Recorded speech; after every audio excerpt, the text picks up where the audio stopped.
Hi, hello everyone. Can you see us and hear us? Please write something on the chat.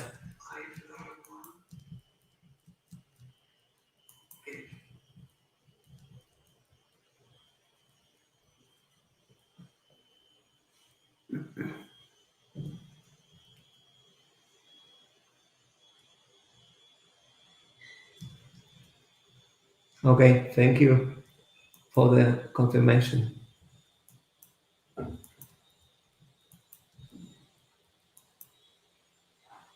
Good. So, hi everyone. This Saturday. Let's start Silesia JUG 57. Today we have a pleasure to host Tom Hombergs. Tom will talk about the clean architecture. So before we start, I would like to invite you to a great conference, Segwit Masterclass. It takes place in November. This streaming is possible thanks to them. So yeah, just check out their website, segwit.events. Besides, I would like to remind you that we are waiting for you. We are waiting for speakers. So just please apply. It's very easy because we have a special form to do that. You can find it when you go to silesia.jug.pl and click this tab. All right, so now let's invite Tom. Tom, the stage is yours. Thank you. Thanks for the introduction. Let me organize my screens to share my screen.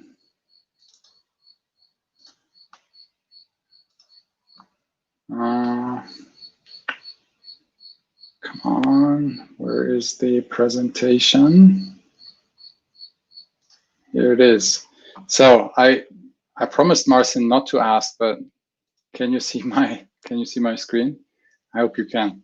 Marcin, perhaps if you could chime in. Okay, cool, perfect. Yeah, good day, everyone, or good night, as I am tuned in from Sydney, Australia. There has been a rather heavy rain today, so I hope the internet connection stays stable. Yeah, my name's Tom Hombergs. I'm going to talk about rectangles, circles, and hexagons today. So basically, it's math, geometry class today. We'll see what this has to do with software development throughout the next 40 to 50 minutes, I guess. Yeah, welcome to this talk. I'm happy to talk about this because this is a topic that I'm like not drawing rectangles and circles, but talking about software architecture is something I enjoy a lot. I'm a software engineer from Germany originally. I've worked in the consulting business, software consulting business in Germany for 12 years. I have recently, 1 year ago, I've joined Atlassian and moved to Sydney, Australia, where I'm now. So this is the reason for the weird time at a Saturday noon for this talk. Marcin was kind enough to schedule it at a time where it's still reasonable for me to be up and not in the middle of the night. Yeah, I like, I'm passionate about software architecture and writing code in a way that that we can read it again and that we can see the architecture in the code. So, and that's what I'm going to talk about today. I wrote a book about this.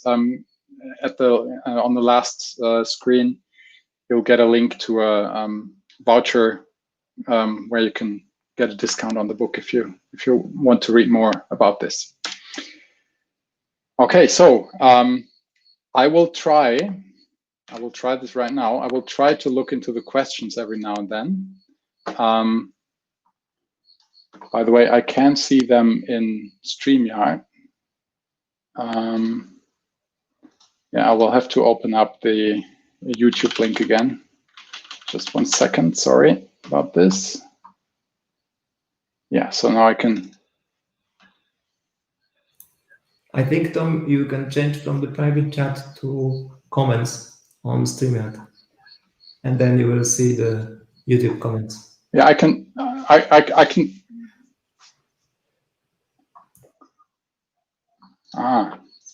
Right. Yeah, I see them. Perfect. So I will try to remember to look in the questions every now and then. I hope I won't forget. This is the first time I'm doing a virtual talk, so bear with me. Okay, so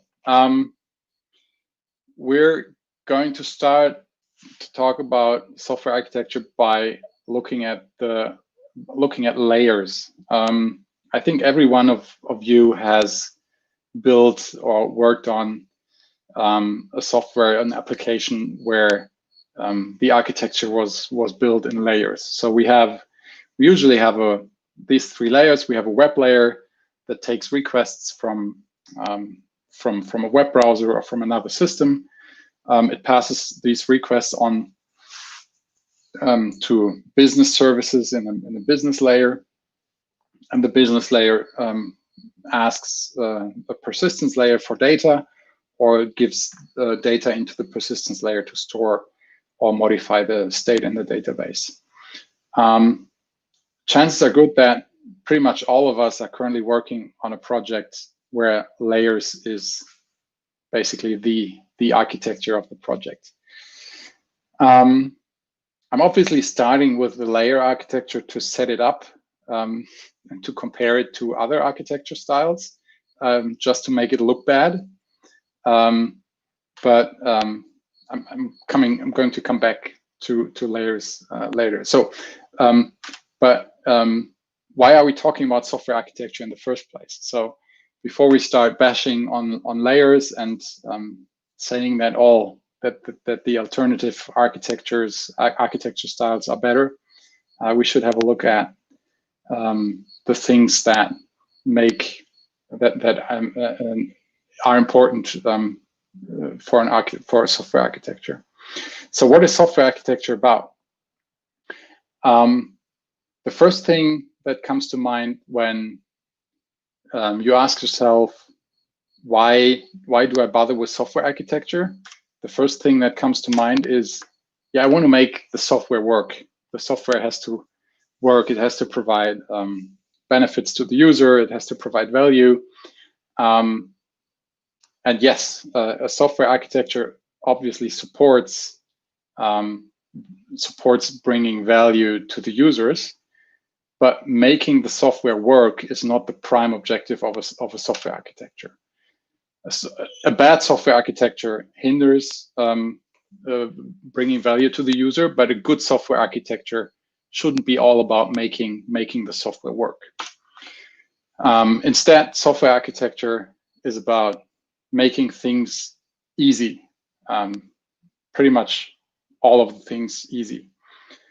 It should make development easy. It should make deployment easy. We want to deploy regularly. We want to have a software architecture that supports continuous deployment in the best case. The software architecture should make it easy to maintain the software and extend it in the future. I added a sticky note here. Software architecture should keep software soft. This is a quote from Uncle Bob's Clean Architecture book. Software is named software because it's soft, where hardware is hard. Hardware is hard to change. Software should be easier to change if we have the right architecture. Yeah, also from Uncle Bob's Clean Architecture book is the quote that a software architecture should keep framework at arm's length. So if we use frameworks, which you do in pretty much every application nowadays, we should keep the frameworks at arm's length, which means that we should not couple tightly to the framework. We should couple loosely to the framework and not build a dependency to the framework. And this plays directly into the 6th sticky note here. a good software architecture should keep options open. So if the software architecture is good, then the code base is pliable, it's soft. We can change it in the future, and thus we have more options to steer in one or another direction in the future, which also includes building new features. So a good software architecture supports bringing value to the user, but the primary goal of a software architecture is making things easy, and more than just being able to add features one after the other. So the ultimate goal of software architecture is to minimize the lifetime cost of the software. So all of these sticky notes we talked about, making things easy, is basically, it plays into minimizing the cost. Because if things are easy to do, they don't cost that much to do. So this is the ultimate goal of software architecture. So coming back to layers, I started with layers for a reason, and obviously to tell you all what's bad about layers. So let's do that. Let's see what's wrong with layers. Before we do that, layers are a solid architecture pattern. So if we have layers like this, we have a web layer and business layer and a persistence layer, and the rules, we abide by the rules that a layer can only access the layer below it. It's a solid architecture pattern. But what I'm saying is, if we don't have additional restrictions to these pretty loose rules in the layers, the layers tend to erode over time. So if we do layers and if we are disciplined about it, it's good. But a layer architecture tends to erode very quickly over time. Like you just change 2 or 3 people in the original software team, in the original developer team, and they don't know the code base that good, and it erodes over time. It even erodes if you don't change people. So the first thing, I'll look into the questions. Okay, there's no questions yet. Cool. The first thing about layers is layers tend to promote database-driven design. So why is that? Probably pretty much all of you know JPA, Java Persistence API, or Hibernate. And usually in the persistence layer, like the one that I shadowed with blue here, we have entities which map data into a database table. We have repositories which get entities out of the database or put entities into the database. And above that, we have a service layer, which I shadowed red here, where we have a service which uses the entities and the repositories to orchestrate changes to the database. And this is database-driven design, because if you think about it, if you're building a new feature, what are you going to build first? You're probably going to build the entity first, because the entity is storing the data. But the entity is tightly coupled to the database column, to the database table. So the design is ultimately database-driven. And once we have the entity, we build a repository to fetch the entity and modify it. And only then we build the service, which uses the entity and the repository. And this is just the natural order of things, because we're going with the order of dependencies. We can't build the service first, because the service needs the entity and the repository. So we're building the database, the persistence layer first. So this makes coupling to the database tight. There's tight coupling between the business logic and the database, and things like business things, use cases are hard to change because they're tightly coupled to entities and repositories in the persistence layer. Another thing about layers is that we can do shortcuts. The first layer here, the green one, where the controller, we have a web controller calls the service, and the service calls the repository and the persistence layer. But what we can do is we could, and a layer architecture allows that, we could call the repository, like the persistence layer, from the web layer directly, like I indicated with the circle, with the arrow on the right here.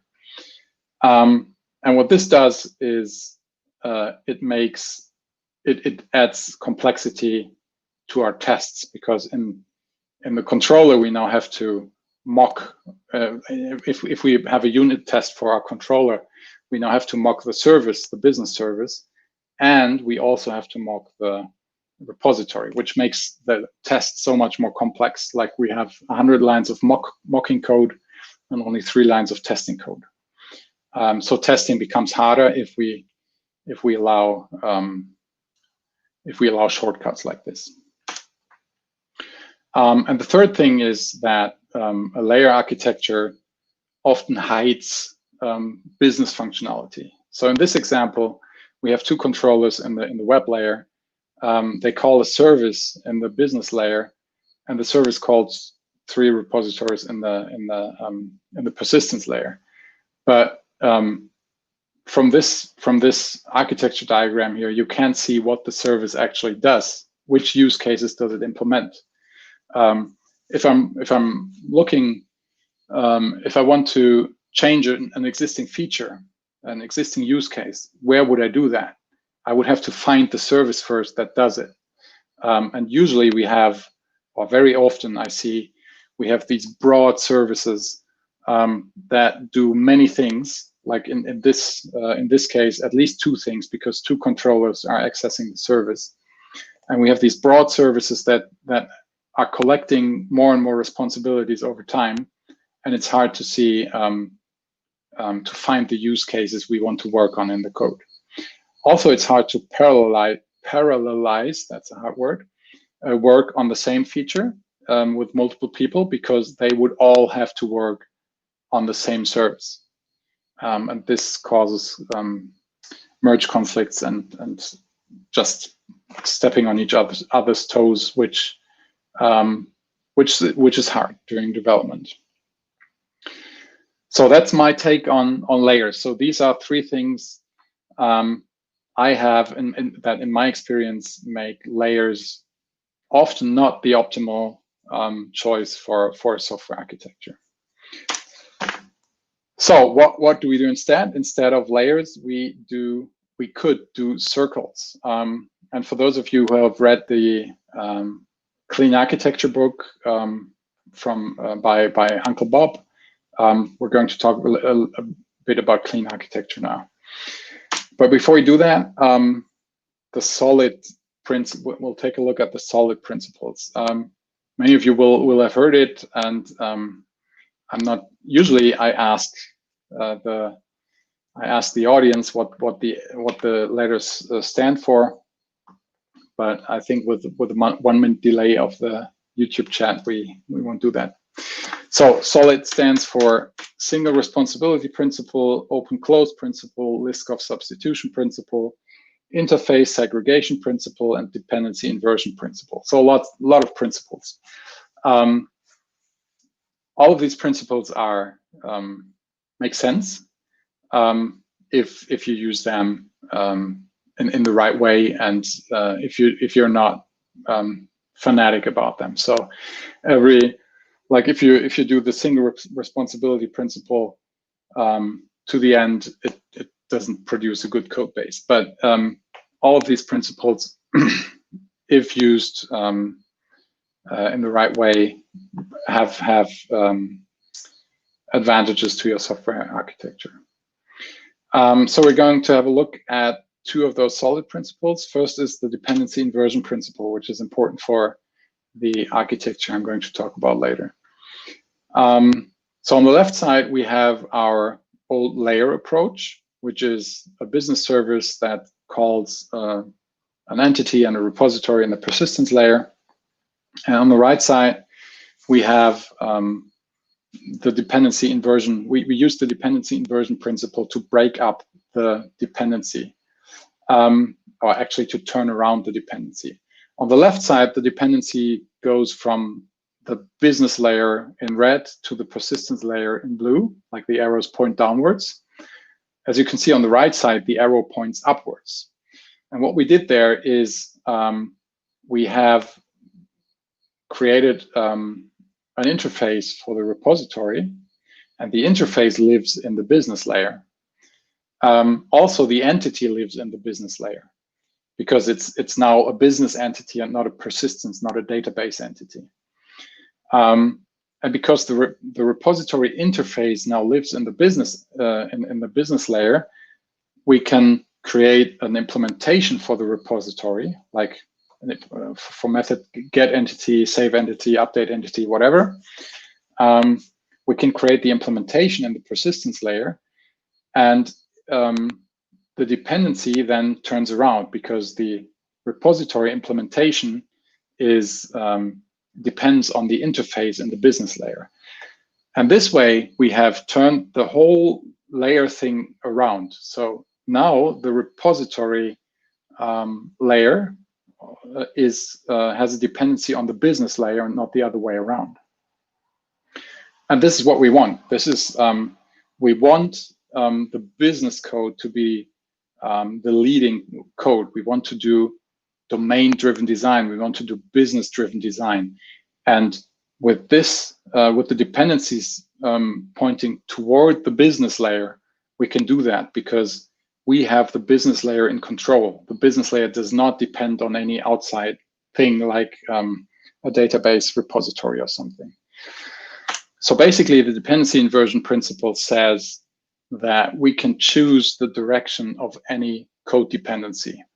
We can turn it around by adding an interface, as long as we have control over the code. Like if we have some third-party code, we obviously can't change that because we don't have control over the code.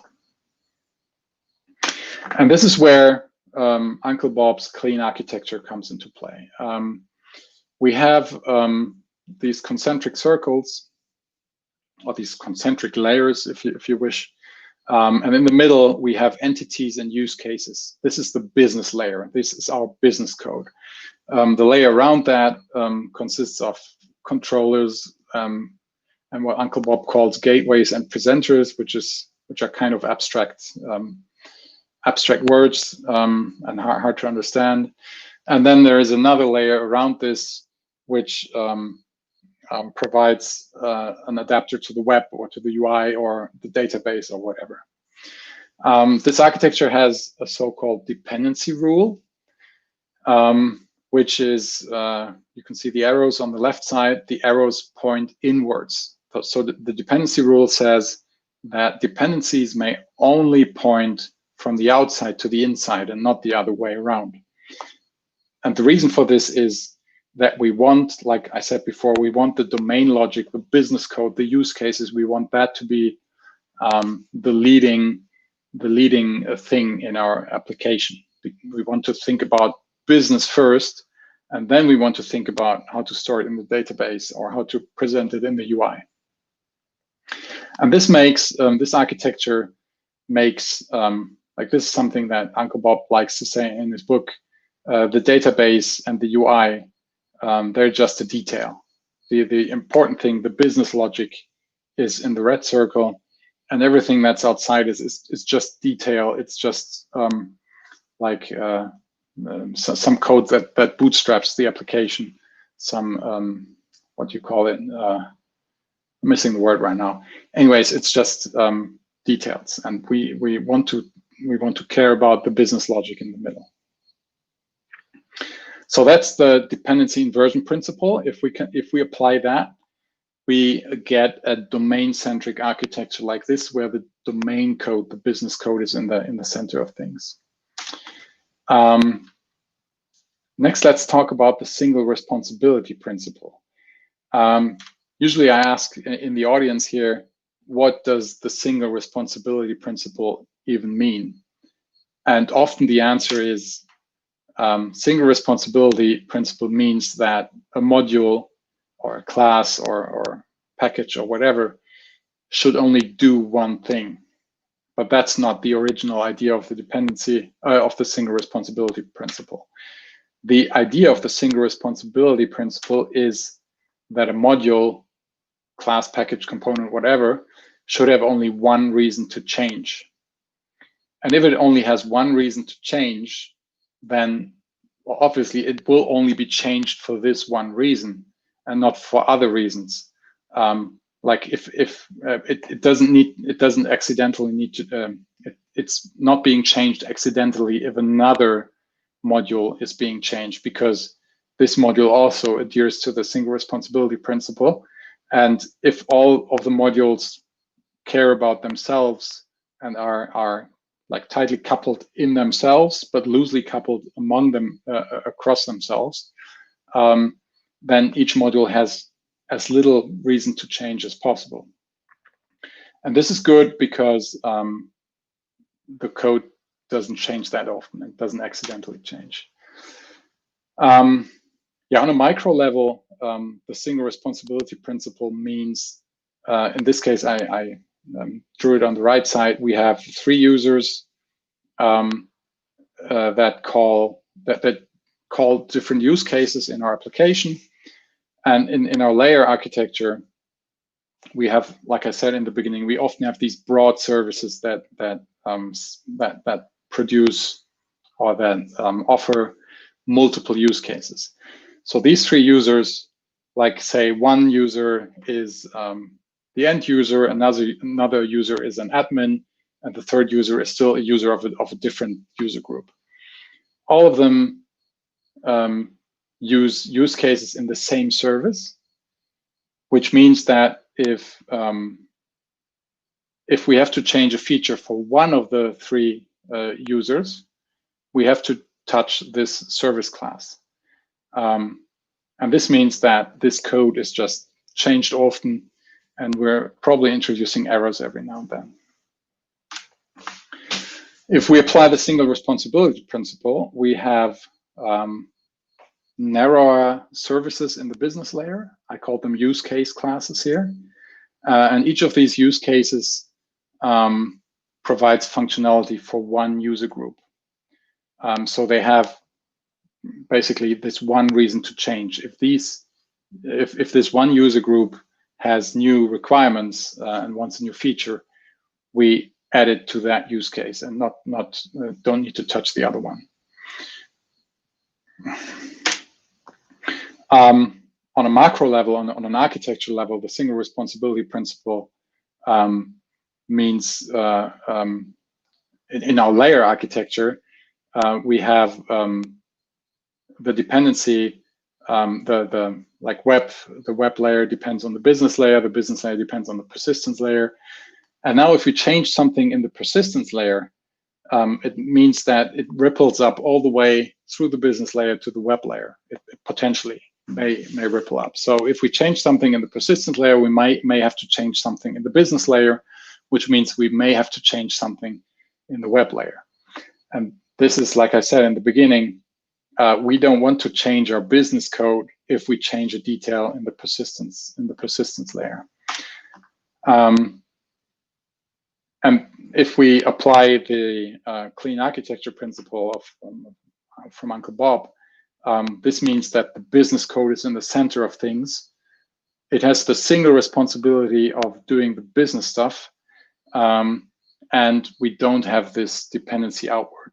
Like this means that business code is the leading code, and it's isolated from changes to the other layers. And this brings me to say that only a domain-centric architecture allows domain-driven design.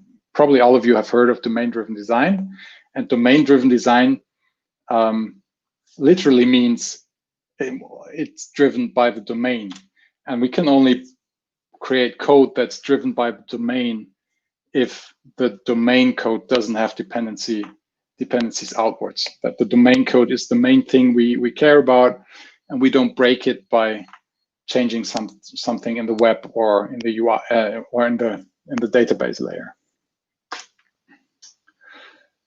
Yeah, so that's single responsibility principle. That's enough for the solid principles. I'll look into the questions once more. I don't see any. Let me know if I'm just missing them. And that's all we're going to talk about Uncle Bob's clean architecture for today, because the clean architecture idea from Uncle Bob is nice and all, but it's very abstract. Like I said before, there's gateways, presenters. What's a gateway? What's a presenter? What's that? What does that mean anyways? So I was kind of disappointed when I read the clean architecture book, to be honest, because the idea is nice, but it didn't really show how to implement the clean architecture. And this is why I did the research into hexagonal architecture, and finally ended up writing a book about it. So let's look, instead of at circles, let's look at hexagons now. So the hexagonal architecture looks like this. So instead of circle, we have a hexagon, and we have ports and adapters. And this is also called the ports and adapters architecture. And it was originally invented by Alistair Cockburn. It must have been like 15 years ago already. I don't know exactly when, but it's not a new thing. It's a rather old idea already. Yeah, why is it called hexagonal architecture? I think it was because Alistair Cockburn said that 4 sides, like usually you draw boxes which have 4 sides, but a software usually has more than, sometimes it needs more than 4 sides because it connects to more than 4 things. So he made it a hexagon. Not sure. I don't know if that's true. I don't have a source on that. Yeah, but so if your application has more or less sides than 6, you can choose to call your architecture style different. You can make it a pentagonal architecture or whatever. Anyways, going back to the hexagonal architecture, what does this mean? So it is similar to the circular clean architecture we talked about earlier. In the middle, again, this is also domain-centric architecture in that we have the domain code, the business code in the center, which is shaded with red here. The use, I called it use cases. Like we have a use case, and the use case works with an entity to change an entity state or something, or calculate something. On the left side, we have what we call input adapters, which call an input port into our application. And the input port is basically just an interface that is implemented by a use case. Later, I'm going to show real code with this to make it more concrete. And the use case then works with an entity to change its state, like I said. And the use case also may call an output port, which is implemented by an output adapter, like on the right side, the database adapter, to, for example, get data from the database or write data into the database. And this is basically, I would say this is an instance of Uncle Bob's clean architecture, if you look at it. It's just more concrete than that. Instead of gateways, presenters, and stuff like that, we have very concrete items with input ports, output ports, use cases, entities, and adapters. And these stereotypes make up the architecture. I'm going to show how this looks in code later. Just as a quiz, well, a quiz is hard in this format, but I'll give you the answers. This is a typical layered package, layered architecture in code. So we have the layer domain, which is the business layer. We have the persistence, a package for the persistence layer, and we have a package for the web layer. And if I ask you now, what does this application do? You would probably say, yeah, it does something with time records. It may be maybe a timesheet application or something, but you wouldn't know from looking at the classes and the package structure. You wouldn't know what use cases it actually provides. And this is a screenshot of a package structure that uses this hexagonal architecture style. If you look at this package structure and the class names, you would pretty quickly you could tell me what this application does, because in the domain package we have very clearly named use cases. We have an approved time records use case. We have a reject time records use case, and stuff, and we have a submit time records use case. So this will make you more certain that this is actually a timesheet application where we can book our time, where we can submit a timesheet, and then some other person, like a project manager or something, approves or rejects them. And this is just one glance at the package structure, and it makes such a difference. Like if you compare these two, decide in which code base would you rather work? And for me, it's definitely the second one, because it's just so much more expressive. It tells us what the application actually does. Robert Martin, Uncle Bob, calls this screaming architecture in his clean architecture book, because the architecture screams at us, like it screams at us what it's doing, instead of being silent here, and doesn't tell us what use cases are implemented. Okay, so that's was a view of the clean architecture and hexagonal architecture styles. Let's look at the hexagonal architecture style in code. I'll have one more look at the questions. There's one question: what about dry principle? Like, don't repeat yourself. Is that anyways? What about the dry principle versus single responsibility principle in use cases? Common part of logic code should be duplicated? Question mark. Well, that's a good question. So that's always a hard decision to make. When do you want to duplicate code, and when do you want to use some common code? The architecture doesn't tell you that you have to copy everything. So if there's you can have some common classes or common services within the domain structure.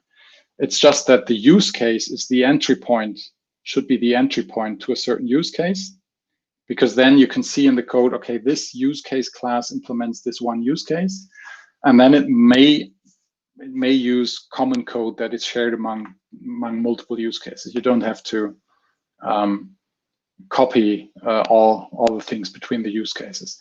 In some points, in some cases, it makes sense to copy stuff instead of using some shared code, but that's only when you want to really have the use cases separate from each other's. For example, if you're working on something in different teams, if you have a set of use cases in team 1 and you have a set of use cases that team 2 is working on, you might want to copy it so that the teams can work, don't step on each other's toes. But then again, you also may want to share code between teams. So this is not a black and white decision. There's nuances to that. Lucas said there is a missing service class between use case and entity. No, I did this on purpose, because for me, at least in this case, the use cases are the services. But if you have a more complex application, like I said before, where you share code, then it may make sense to introduce a service layer. So you can do it like this, or you can add a service between use case and entity. That's a detail that does not really, the architecture doesn't dictate you to do that or not. Okay, so I wanted to show some code. Let's look at it. So this is a small example application that I built for my book. It's called BuckPal, because I was looking for something that does the same as PayPal, but if you're looking for applications that have a similar name as like PayPal, it's pretty hard because there's a lot of startups or companies out there that have a similar name to PayPal. So I came up with BuckPal.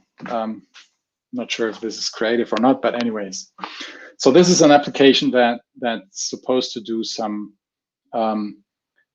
transferring money between accounts, basically. And if we look at the package structure on the left side here, you see we have multiple modules. We have a persistence module, which is the persistence adapter in our hexagonal architecture. We have a web module, which is the web adapter in our hexagonal architecture. We have an application module, which contains the domain classes, like and the use cases and the input and output ports. We'll have a look at this later. And we have a configuration. I call it configuration. I'm not sure if this is the best name. I'm also not sure if application is the best name, but I chose application because this is the application layer of our code. And I have another module called configuration, which does the whole wiring up with Spring Boot. So we have a Spring Boot application class here.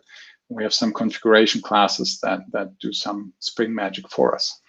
And the rest of the code is almost Spring free, pretty much plain Java and some helper tools. Okay, so let's have a look through the call stack of our application. We start with a web layer, and we have a controller called send money controller, which takes some input, it takes a source account, and it takes a target account, and it takes an amount, and it's supposed to move this amount of money from the source account to the target account. And to do that, it uses the send money use case, which we wire up here, which is injected via Spring here. And that's all the web controller does. We may add some permission checks here, or we might have a separate permission check layer underneath it. We might do some input validation here. But in my case, I did the input validation one layer below. So let's look at this send money use case. This is an interface, which is the input port. Like if you think about the hexagonal architecture I showed earlier, we have the web controller on the left side, and it calls an input port. And this interface is the input port. It has a single method, send money, which takes in a send money command. And this is the send money command, which basically just wraps all the input parameters, the source account, the target account, and the amount of money that's supposed to be transferred between the accounts. We could also, of course, we could just, instead of putting it all into a command object like I did, we could like pass in multiple parameters, like we could pass in the source account and the target account the amount of money separately. Oops, but I chose to put it all to wrap it into a send money command, because what we can do now is we can put some validation into this send money command. And you see in the constructor, I'm calling validate self. And validate self in this case basically just evaluates these bean validation annotations. But we could, of course, also do any other validation here. And this is a nice trick to do, to have all the validation in a central place. Okay, but this is just an interface so far. Let's see where this interface is implemented. We have a send money, I called it service. You can call it whatever you want, I guess, but I call it the send money service, which implements a use case, the send money use case, and it implements the send money method and does some, this is plain Java business code. So we're getting the source account from the load account port, which is an output port we're going to look at later. We're getting the target account. If they don't exist, we throw an exception. Then we lock the source account. Then we lock the target account. A lock means that we don't allow any other transactions during the time, because if we allow multiple transactions at the same time, it may mean that we overdraw a certain account. And then we update I called it activities on the account. An activity is, do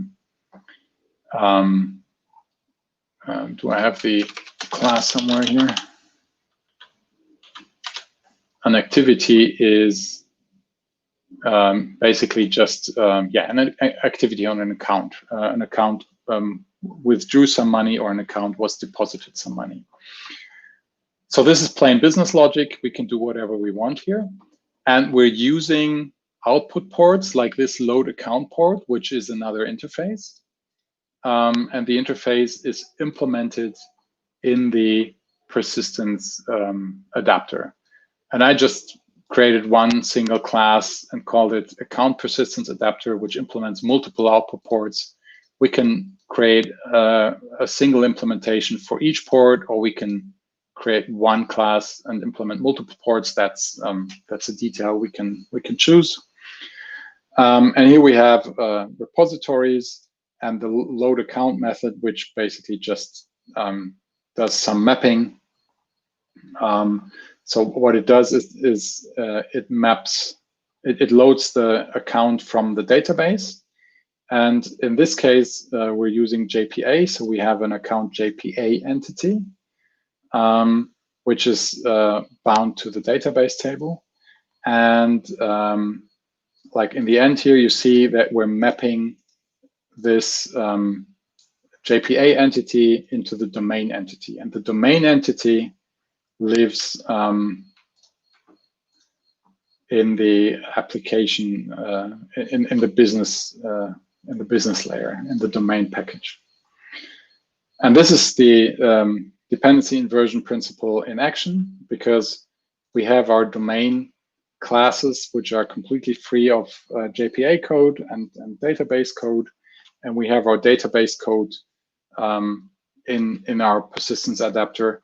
And if we choose to change the database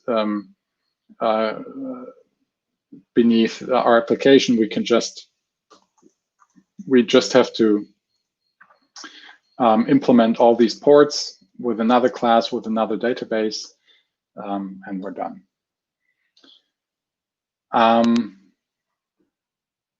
Yeah, so this is one way of doing it. I'm not saying that this is the only way, or even the best way of implementing a hexagonal architecture, but this is a way that I found is very clear and makes the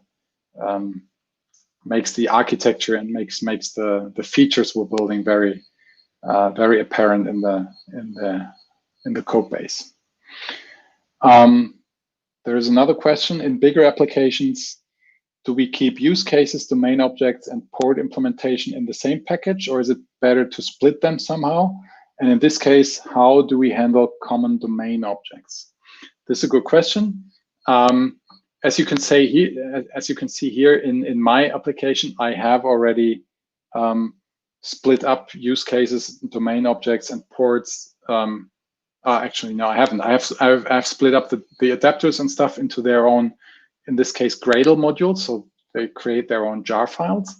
But I have put all the ports and entities and stuff, I put them all in the same Gradle file. And yeah, it makes sense in bigger applications if you have bounded contexts, multiple bounded contexts, that you don't have one package that's called application, which doesn't say much anyways, but that you have multiple of these modules, each with their own domain entities and use cases and input and output ports, which would basically mean that you have multiple hexagons in your application and they talk to each other via their input and output ports. And yeah, nothing hinders you to create a common package, like I even did here. But in my case, this common package is a technical package. There's only technical classes in here, some annotations and some validation logic, some shared validation logic. What you can do also is create common packages which share entities across multiple other modules. Like, let me switch back to the slides.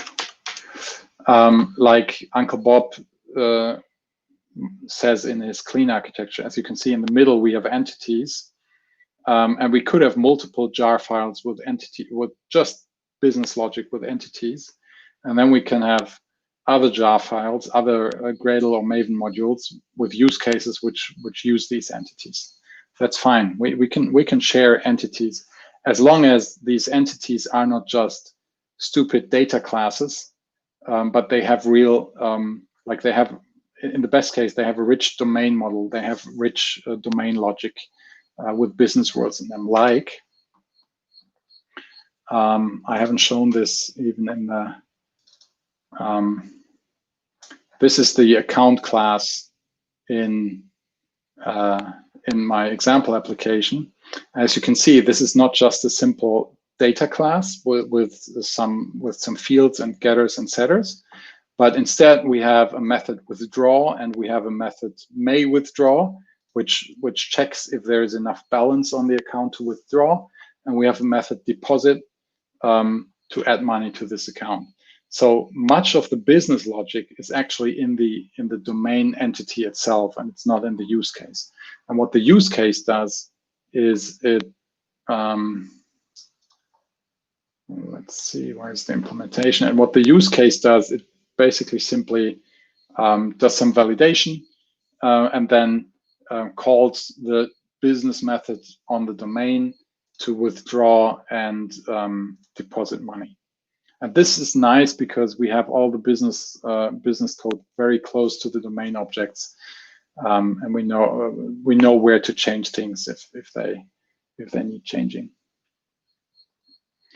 There's another question: is it possible, wise, to use hexagonal architecture without going into DDD, but with a, let's call it, usual stack of Spring Boot and JPA? That's a question I don't have a satisfying answer for, I guess. I think, yeah, okay, you said mostly a CRUD system. Okay, if you're building a CRUD application and you know that it's going to stay a CRUD application, I would not recommend going with a hexagonal architecture style because it adds some overhead. And if you're just doing saving things in the database and getting them out again, you're not going to need this. Probably at some point, the developers in the team will ask themselves, why am I doing this? Because you have to do mapping between the layers and stuff like that. Why am I doing this? Because we're only doing a CRUD application anyways. But, and there's a big but, that came out wrong. but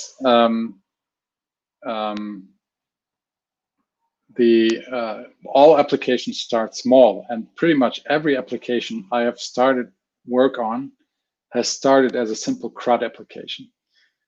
And this means that in the early stages of the application, we will not need this architecture overhead with mappings and stuff.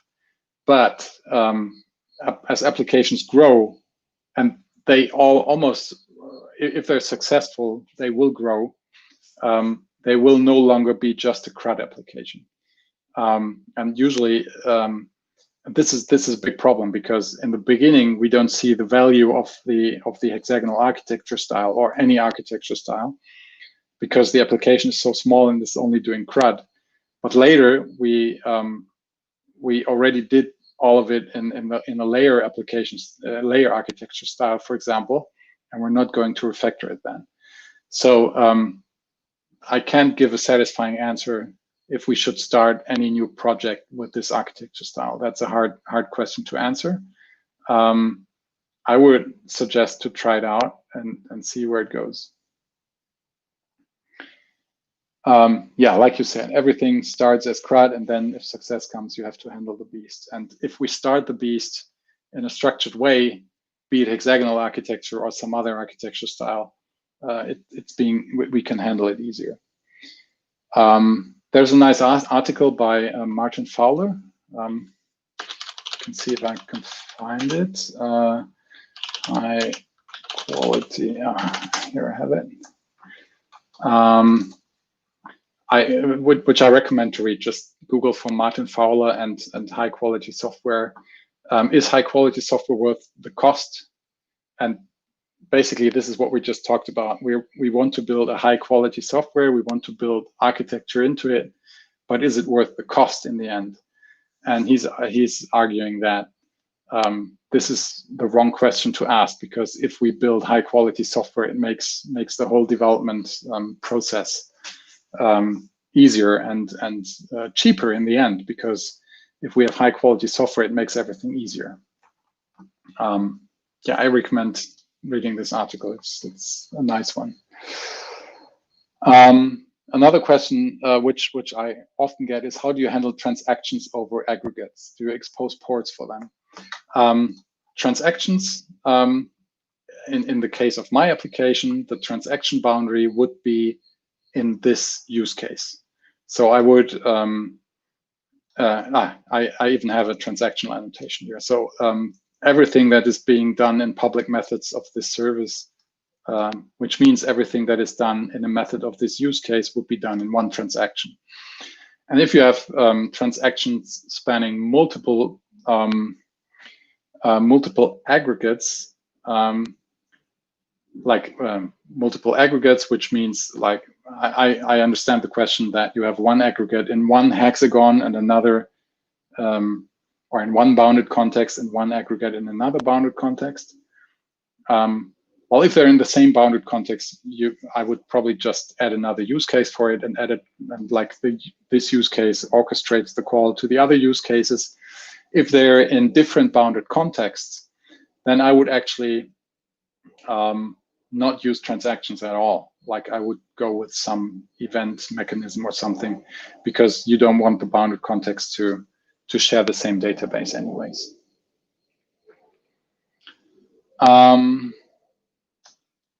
I missed one question. How do you automate architecture testing? Some kind of unit testing for architecture, best libraries to do this. Good thing. I might look as if I paid you for this. Do I have an arc unit test here? So there's a tool for that.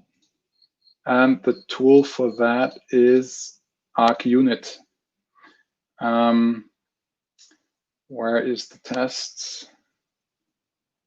Dependency rule test. So there's a tool called arc unit. You can Google it, and it's just a jar file you can add to your test. I wrote some boilerplate code around it, which describes an hexagonal architecture.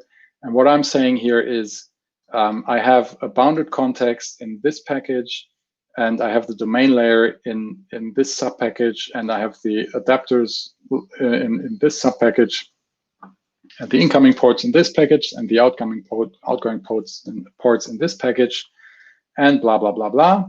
So basically, I'm describing which packages I have, and then I'm calling a check on this, and then this DSL basically that I wrote uses argunit underneath to check if there are invalid dependencies, like dependencies pointing outwards or dependencies pointing in any way that I don't want.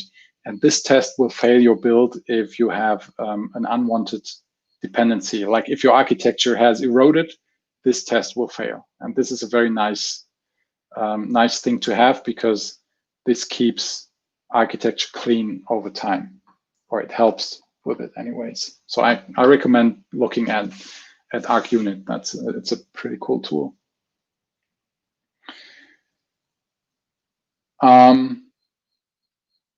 Cool. Yeah, also testing. If you want to look at this code online, it's let me open up the page quickly. It's on GitHub, so if you want to look at it, you can check it out. You can clone it. It's on github.com/thomberg/BuckPal. You can have a look at it, play around with it, and use it in whatever way you see fit. And there's some tests in there too. Okay, cool. Thanks for all the questions. Let's go back to the presentation. Did I close it? No, here it is. Okay, almost at the end. So conclusion, we've looked at the code. So what benefits do we have from a domain-centric architecture like clean architecture, or in our case, hexagonal architecture, which is more concrete and easier to implement? The benefits are that things are no longer hard to change, because at least in the business code, things are no longer hard to change because the business code does not have outward dependencies. It's easier. It's tightly coupled in between, but loosely coupled to the database and UI, for example. So it's easier to change.